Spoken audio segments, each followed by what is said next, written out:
There can be times that you kind of get a lead or a project that has a pretty good budget and like you just want to jump straight into working on a project directly. But like if you do so, you can end up months into the project with a project that is not profitable and not successful and with a client that is unhappy. So that's why in this video, I'm going to be showcasing 5 tips on how to actually successfully negotiate a project and make sure that you set it up for success.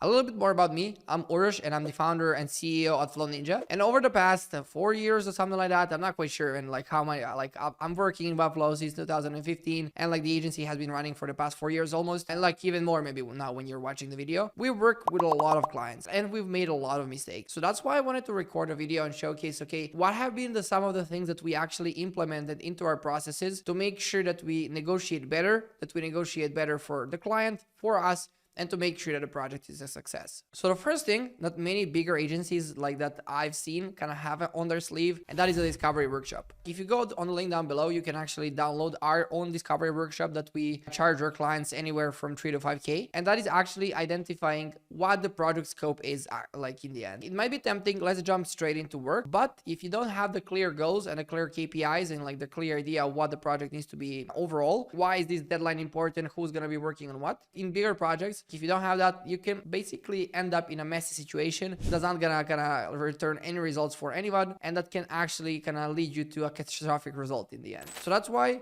like you can research, like maybe even do a free discovery workshop on your own, but actually make a discovery workshop in which you're gonna identify what is like the best possible outcome for this project, and can you actually help that outcome by using your agency as a partner. Then the second thing is gonna be timelines. Many times clients come to us, okay, we're gonna pay this amount of money for like this project to go live by like in 2 weeks, but you might be tempted, okay, it's a big sum of money, you might be tempted to actually go ahead and proceed with that. But it's usually much better for you to actually be much more realistic with the timelines, to give even like longer timelines than expected, and to finish the work in a shorter amount of period of time, so that the client can have a feeling, okay, they did it faster, not they're late. Just because there are many different reasons. Webflow is fast, like that's a tool we're using for development, and like there are many maybe even other tools that you can use to go ahead and develop the websites quickly. But there are many different things that are involved in the process. There's feedback, there's content, there is like multiple stakeholders from their side, from your side, in order to make sure that the project is a success. So it's always better to educate your clients on a timeline, to understand why is that exact timeline important for them. And then when you like agree on like timeline and why is that timeline important, figure out what does actually need to go live on that timeline. Because sometimes you don't have to lose a project if the timeline is pretty short, because maybe you're going to be launching a version 1 of the website,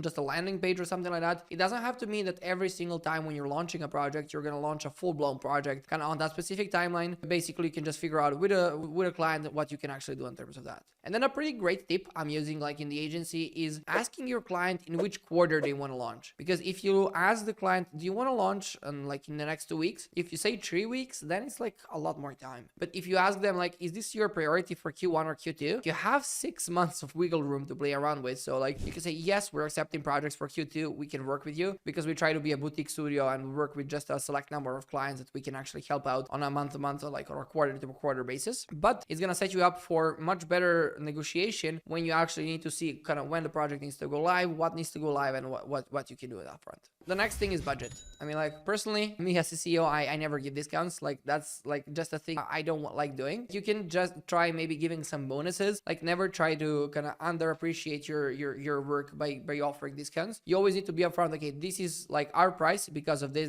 and this. If you cannot afford that, your business might not be at a stage that you actually need to work with us, which is fine. My price, and the price for your agency also is probably great for the type of customers you're having. So that's why you need to identify what's your price and stick to it. Don't ever give discounts. You can always give some sort of bonuses. Like instead of giving discounts, you can say, okay, we're gonna do this, but we're gonna give you like maybe this page as a bonus, or we're gonna give you like accessibility 2.1 as a bonus or something like that. Try to set you up for success by offering bonuses when you're negotiating instead of offering discounts, and that way you're gonna seem much more professional with clients, and you're also going to deliver much better work. Sometimes, like when a client maybe has a smaller budget, it doesn't necessarily mean that we're not going to work with them. It just means that we need to figure out on which scope do we need to work with them. Like we had a project at our agency where, like, let's say the client had a 20K budget, but like the project was scoped out to 40K. And like many agencies would say, okay, yeah, we cannot work with you. But we try to actually identify what are their business impact points, and based off of that, scale back the project like by 50% almost, and agree to work on the smaller project, which is going to be much cleaner, much better, much more focused with our clients, and make sure that it runs as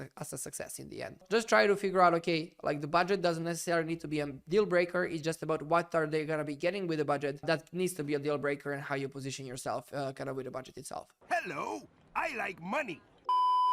Then another thing that we see kind of getting misunderstood is scope. And like we have a really in-depth scope of work document. Maybe we lose a little bit more time than expected in order to like facilitate the scope of work document, but it's important to identify who's going to be working on a copy, who's going to be working on illustrations, how many illustrations, are we going to integrate with Iterable, are we going to integrate with HubSpot, Greenhouse, like I don't know, many other things. As you progress through the project, there can be more and more things popping up with the project itself. And if you don't have a clear scope of work outlined, you don't have anything to defend your agency and to make sure that you stay profitable with the project itself. And that's why I said at the beginning of the video, it doesn't necessarily mean like if the project has a lot of like a big budget, if there is a lot more things you need to do and you don't actually know where's the line for the money they're paying, you can end up in a really bad situation and kind of overwork your team, like if you're running an agency, and not deliver anything great. So that's why I recommend to try to like document the scope of work into the best details as possible. And of course, maybe sometimes you forget something, but if that pops up, you always have the defense on your side. Like as an agency owner, you know what? We created a scope of work document that includes this. This is not included, but we're gonna give you that for free. So like again, you're saying, okay,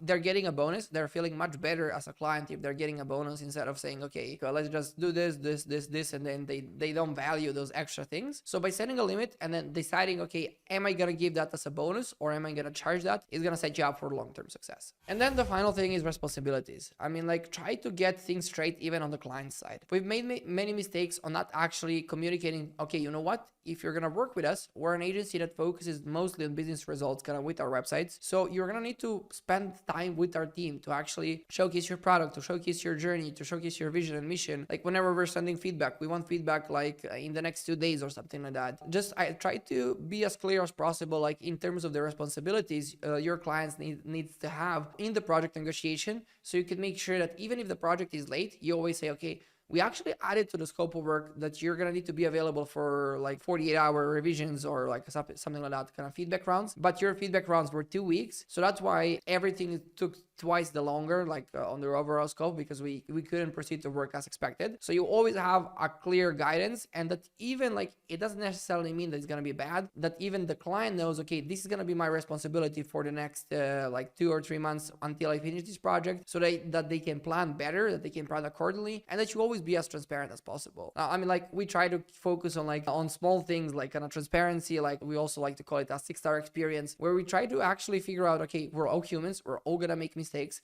and how can we communicate everything as soon as possible so that everybody knows what they're getting with the project, what they're not getting with the project, and what they can expect in a specific timeline for a specific budget, etc., etc. If you want to listen to more of me talking about like this topic, you can go ahead down below and visit our Flow Search podcast on Spotify, where I go really in depth into this topic and explain some of the benefits, mistakes we've actually made in these processes, so that you can understand the full process of how we run things at Flow Ninja. Or just visit our website flow.ninja for guides, Webflow tips, and if you want to become our client, we can always schedule a call and see if we're the right fit to work together.